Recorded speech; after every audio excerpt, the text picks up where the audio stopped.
Today, we are coming to you live from the crucial swing state of Michigan, where yesterday we spoke with union workers, a key voting bloc in the state, about what they care about and, just as importantly, what they're just not paying all that much attention to. So, again, my name's Connor. But February 6th? January 6th. So I remember that day. I know he was the standing president.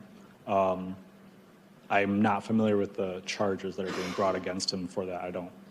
I'm not following that charge, or I know there's multiple court cases going on. I'm just not familiar with it.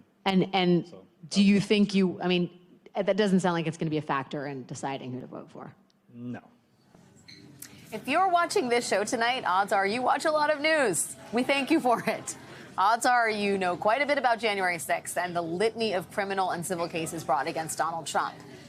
But this election is likely to come down to just a few thousand voters for whom keeping up with political news is not a priority.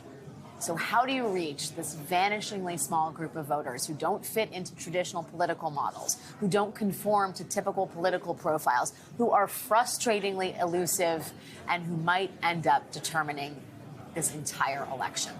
Joining me now is Mallory McMorrow, Democratic Majority Whip of the Michigan State Senate, and Jon Favreau, former Obama head speechwriter and co-host of the indispensable, wildly popular podcast, Pod Save America. Thank you both for joining me tonight. Mallory, let me start with you first. I came away from this meeting with these union workers thinking, man, what a challenge it is for either campaign, but especially a campaign that has spent so much capital as an administration, the Harris-Walz campaign, formerly the Biden campaign, trying to get to these union voters. And here you have a group of key undecideds who are they're not following the news in the way that, a lot of voters follow the news. They are getting their information from sort of circles outside of traditional media. They're not particularly engaged in policy, and yet they might determine the election. I wonder what you can tell me from your sort of firsthand understanding of this electorate, the challenge that the Harris team in particular has in getting to these people and convincing them to go pull the lever for Kamala Harris. So I think what you've heard in the interviews is people are working hard. They're concerned about the economy. They're concerned about buying a home, and they're concerned about keeping a good union job. And to me, that points to the importance of something I've been advocating for the past couple of years is state legislatures. It's not just the bench, it's the foundation, because we are the ones who are going door to door. We are the ones that have candidates in the community. We will be out knocking on thousands of doors for people who may not watch the news as frequently as you and I do, to talk about the fact that Michigan Democrats became the first state in 60 years to repeal right to work. You saw President Biden on the line with so many of us on the line during the picket to say this is a team and we support Kamala Harris, and here's why. Jon, it brought to the fore, when you talk about political strategy, there obviously a lot of money it gets dumped into the ad wars. There's a lot of money spent on events and rallies, but it felt to me like in these conversations with these undecided union voters that the convincing would have to be done at the grassroots level, that it would have to come naturally from the community and the trusted voices that these guys listen to, who aren't necessarily campaign surrogates. And I wonder, in your experience going out into the world and talking to young voters, what are the critical delivery systems by which you convince people that the election matters and that one candidate in particular is the one that they should be voting for? First of all, I'm so glad that you are doing this and that you talk to folks, and I hope that everyone watching tunes in, because that will decide the election. What those people end up doing is going to decide the election. And most voters in the country aren't like us. They aren't political junkies. They're not watching MSNBC. They're not listening to Pod Save America, but they vote. And I think what the Harris-Walz campaign is doing, and they've set up a fantastic organization, the Biden campaign did as well, in the states, in the communities. And I think what they've realized is, television ads are fine, events are great, but at the end, it's going to come down to door-to-door, grassroots, organizing, door knocking, and you're going to be more likely to, trust someone who who's either a colleague or a friend or a family member. And, I think for a lot of these voters, the contrast is going to come down to who's going to fight for them when it comes to the economy. And so, Kamala Harris is giving a speech in Pittsburgh tomorrow. She's going to lay out her economic vision. And I would expect her to also contrast that vision with Donald Trump, because I think what these people want to know is, okay, forget about what they might have done in the past, forget about everything that's been in the news.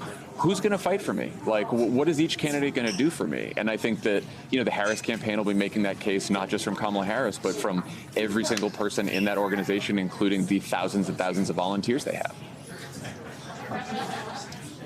Yeah, to that end, who's going to fight for me? Who's going to do the right thing for me? This is a group of union workers, Mallory, who are beneficiaries of the CHIPS and Science Act, right? They're working on projects that are part of the portfolio of legislation passed under Joe Biden and Kamala Harris.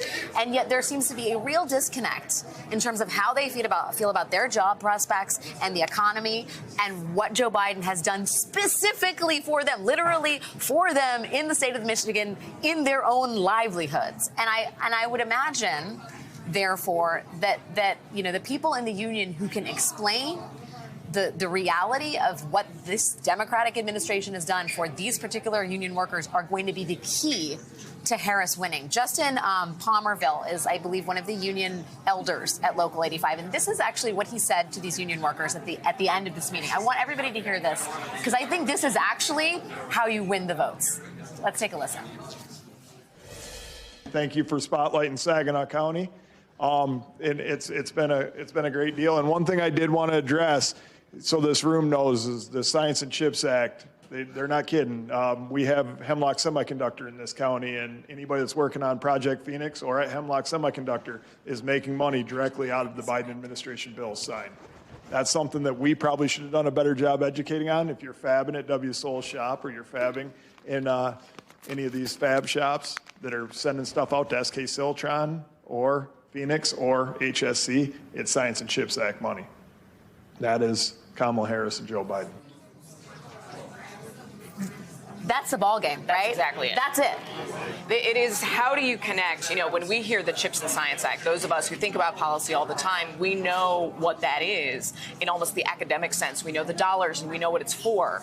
But for the average person, what does it actually mean for me? You have to draw that connection. You have to connect those dots. And the other reality is a lot of the net gains from this legislation is going to be delayed. It takes time for the money to come into the states. It takes time for us in the state legislature to appropriate those dollars before the jobs actually start, before the projects actually start. So that is our job. That is going to be the job of the Harris-Walz campaign, to really connect those dots in very plain language. In 42 days. In 42 days. No pressure. No big deal. Exactly. No big deal. John, what sort of stunned me about this is you have union workers here, right? They're not in a southern border state. Their jobs are relatively secure. They have money, federal money flowing in to keep them in gainful livelihoods. Of course, inflation and housing are concerned, but the way immigration animated a lot of the young men in the audience, I found to be stunning. I think we have time to play another clip of Landon Charbonneau, who is, was one of the many voices in the audience talking about migrants flowing over the border. Let's just take a listen to that clip again. What's sort of made its way across your radar? Any stories or issues or positions? Mostly just immigration. Can you talk a little bit more about that? What about immigration have you been paying attention to? There are thousands and thousands of illegal immigrants coming across the border every day, and the vice president has done minimal work to fix that, based on what I've seen. So I'd like that to change. Do you feel like Donald Trump's going to be better on that issue? Based on what we've seen on his first 4 years, I do believe that he will be better on that, yeah. Are you leaning towards Trump right now? Yes, ma'am.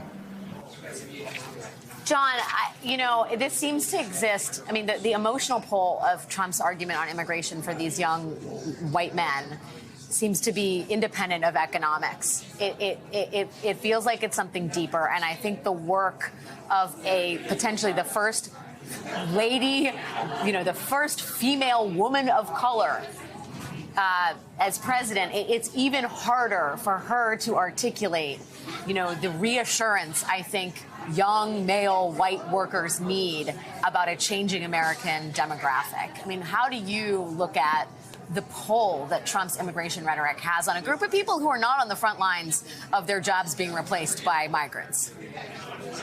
Yeah, I mean, look, Trump and the entire Republican Party and the right-wing media have concocted a story that we're being invaded by immigrants who are taking people's jobs, right? And so that information filters down and it becomes a powerful narrative. Now, I think what Kamala Harris has already done is starting telling her own story about this. She's talked about how she was attorney general of a state where she prosecuted transnational gangs. And she also talked about the fact that there would be border legislation as law right now that would have secured the southern border if Donald Trump hadn't told his Republican allies in Congress to kill it.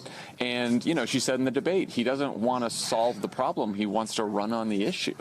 And I think talking about that, and then also talking about the fact that last time he was president, his only big legislative accomplishment was a gigantic tax cut that went mostly for the rich. And now he wants to slap a Trump tax that's going to cost most families $4,000 a year on everyday goods that you buy. And what she wants to do is make owning a home more affordable and give a middle-class tax cut to about 100 million Americans. So I think she's got to just tell that story and point out the game, what Trump is trying to do. He doesn't really care about the issue of immigration. He's just using it for politics. And what she wants to do is to continue to fight for middle-class families like the union workers you talked to. Mallory, I know you have thoughts on this. I do. So there was recent polling in Michigan that shows that almost 75% of Michiganders want a path to citizenship. It is a very small number of people in Michigan who support Trump's idea of mass deportation.